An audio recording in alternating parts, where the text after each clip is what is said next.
Good morning, everybody. Welcome to episode 6 of Private and Listed. Today, I'm going to be discussing boards.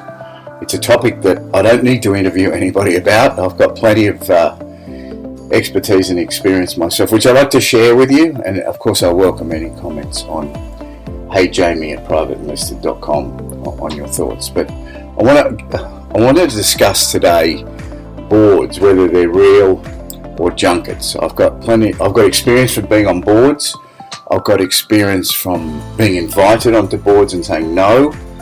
I've got experience from watching many boards across all sorts of industries, and I'll go into that. And I've got experience from advising boards. It's certainly a well talked about and emotive topic. To give you some context, it's a $341 billion industry.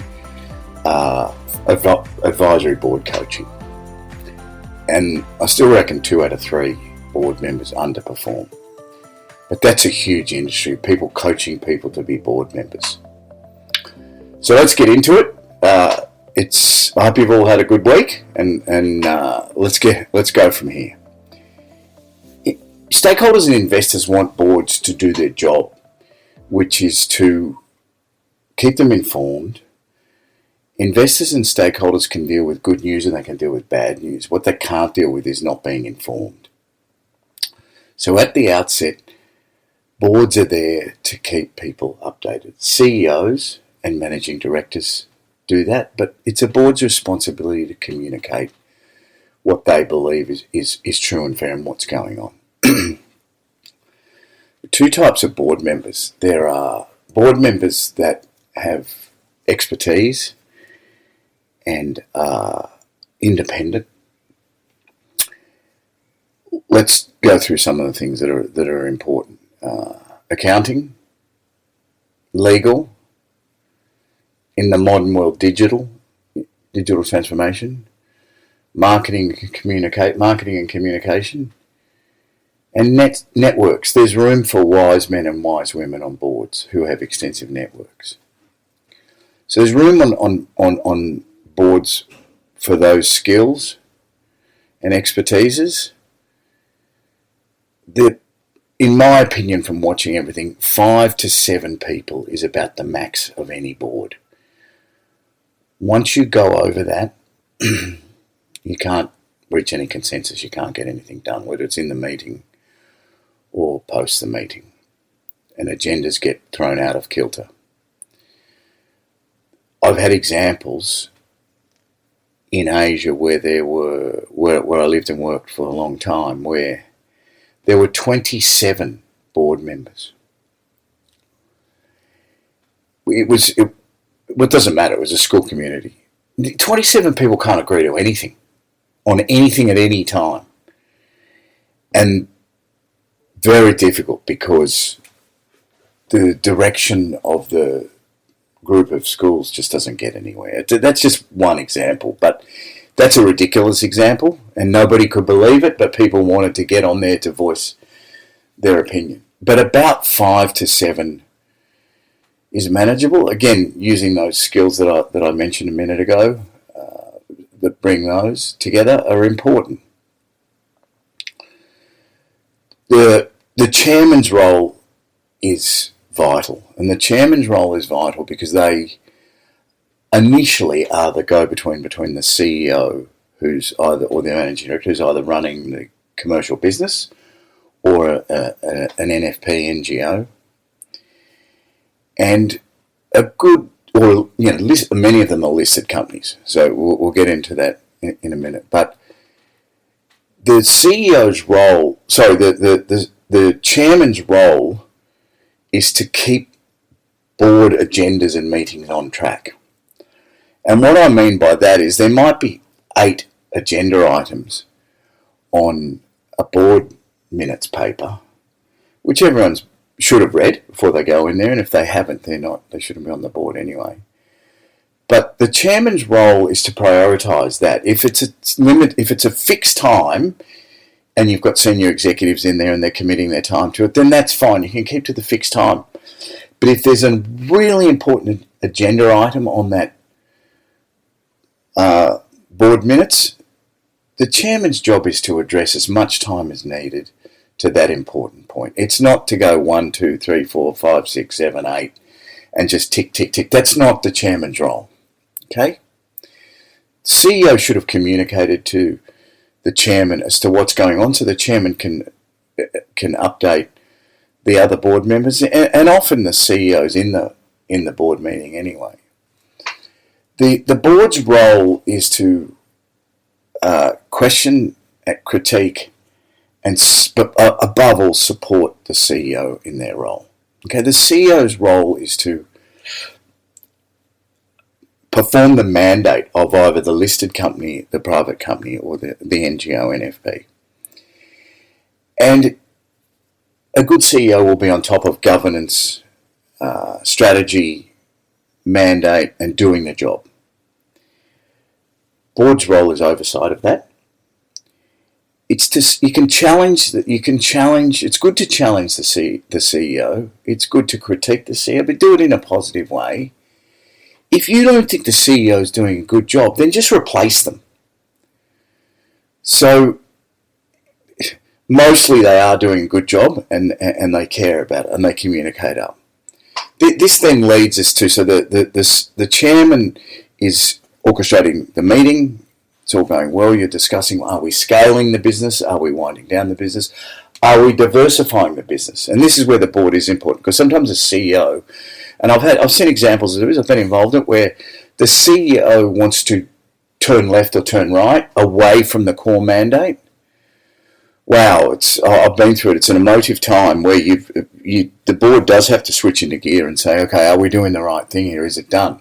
And the CEO's then got to provide how they want to do this, how they think it could be done, and you end up in some pretty robust debate. And look, to the credit, I've been through that, and I was not that supportive of one of the decisions that a CEO, executive director, made, and he ended up being right. But we critiqued him a lot, and he ended up making the segue and diversification into one of the most successful things in Asia that I've ever seen. But we took a long time to do that, because we all had different views on it, and it was a big digression from what we were doing as an NGO. But congratulations to him, and it's been a huge success. And we got there, and I'm one of his biggest supporters now. So you have the discussions, and then you move on to communicating that to stakeholders through newsletters, updates. Again, people just want to be informed. Then we get to the board positioning. So boards that are really difficult. These are my opinions. They're not everybody's opinions, but I've got some basis for them. School boards in general are a nightmare, because people get themselves on school boards because they're worried about their own kids or their own agendas. You find very little alignment on school boards. You can hope that you get a chairperson, chairman, that is independent and does a really good job. But in general, school boards are just fraught with... I've seen many. I've been asked to go on some, and I wouldn't touch it. And club boards. Club boards are really difficult. Clubs are hard to manage, because whether they're sporting clubs or... Now, I'm not talking about major organisations. I'm talking about sporting clubs. They're often financially constrained, and they need as much money as they can to do, run the sports, get the sporting equipment, the gear, pay the rent, have food and beverage and whatever. They run on tight budgets. But in a lot of sporting clubs, you need somebody to run them that knows how to run a business. And if they're in a negative position, they need to be able to turn it around. They don't need the board interfering. But I've had many examples where boards of sporting and clubs are so political. You'll get a chairperson on there that just wants to stack the board with people that they know, so they become yes men and women. And the members of the clubs know this, and be very careful if you get invited onto one of these boards, because it just becomes target practice. And they become ineffectual because the chairman's got an agenda, whether it's to renovate something or do this or do that, or there's so much ego involved in a lot of these roles. Some people want to join boards to make a genuine difference, and they care about it. But I kid you not, the number of people that are on there to go to dinner and say, I'm on a board. How good am I? How cool is this? I'm an experienced. It's just rife. It's infinitum. People just want to pad their CVs out. They don't have any expertise in the specific area that they're in. And sometimes there's a small community of people who just are really good at going and getting on boards. This happens a lot in listed companies, where people put on their CV, I've been on a board member of a listed company, and then other people go, well, he must be good or she must be good because they're on a listed company, and they just do circle work. So they take fees and they just keep going. But that doesn't mean they're bringing expertise from company A to company B.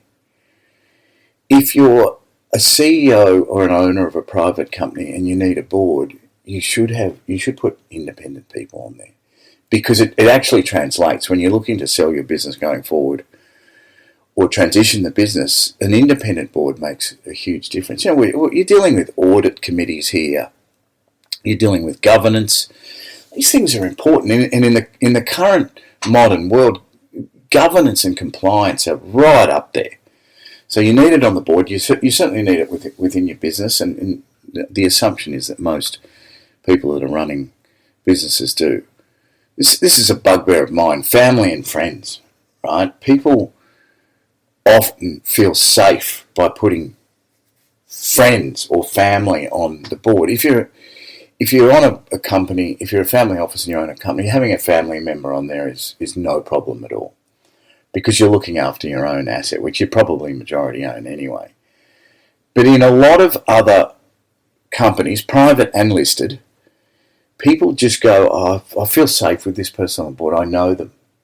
That doesn't mean the person's got any expertise whatsoever to fulfill that role. So, and that becomes transparent to the external community and stakeholders. So I will just, very important to just be careful with what you do on these. Bringing a key role of any board member, doesn't matter whether you're a lawyer or an accountant or marketing and communications guru or digital, expert at digital transformation. You've got to bring your network. When you join the board of a company, again, NGO, NFP, private and listed, sporting, whatever, you've got to bring your network to the mandate. If you don't have a network, you better be pretty damn good at your legal work or your accounting to add value. But your job is to use your gravitas and your network to help advance the cause of that company. It doesn't matter whether it's an FMCG company or, helping people with disability. It doesn't matter. Your job is to help get sponsorship. It's help to get funding. It's help to engage people with what you're doing. It's to raise the profile. Hugely overlooked. But the credibility and the value of somebody's network to a board role is vital. Look, in summary, because I could go on about this for a long time, I don't need to interview anyone. A bad board members are looking for title and prestige. There's plenty. Limited expertise and insight. They definitely avoid learning new technologies because they're scared, right? Doing a DIY podcast is scary enough for me. And they create stagnation. It just doesn't go anywhere. They just talk for the sake of talking in a board meeting. A good board member, on the other hand, brings tangible value to the organisation. And people in the board and people around the company know that. And they're mostly independently for their value put on the board. It's not like a chairman saying, oh, I want to get this person on, I want to get this person on, she's really good or he's really good. That's just because they can save their own, whatever their mandate is to be chairperson. A good board member does understand digital transformation, or at least is willing to embrace learning about it. They leverage their networks and connections, which I've said, and constructive guidance to challenge the CEO. Again, if you don't, CEO will be happy to be challenged because they like to bounce their ideas off the board. And understanding strategy and governance is really important, because in a listed company, that's what shareholders want to know. There's not anything going wrong. And in all other organisations, you don't want to be hearing stories about non-government organisations or not-for-profit organisations doing things inappropriate. So that's the good when they do that. Look, it is a vast topic. I'll leave it there, and I'm more than happy to for people to write in and share their opinions. But again, Heyjamie at privateandlisted.com. Have a good week, and thank you for listening.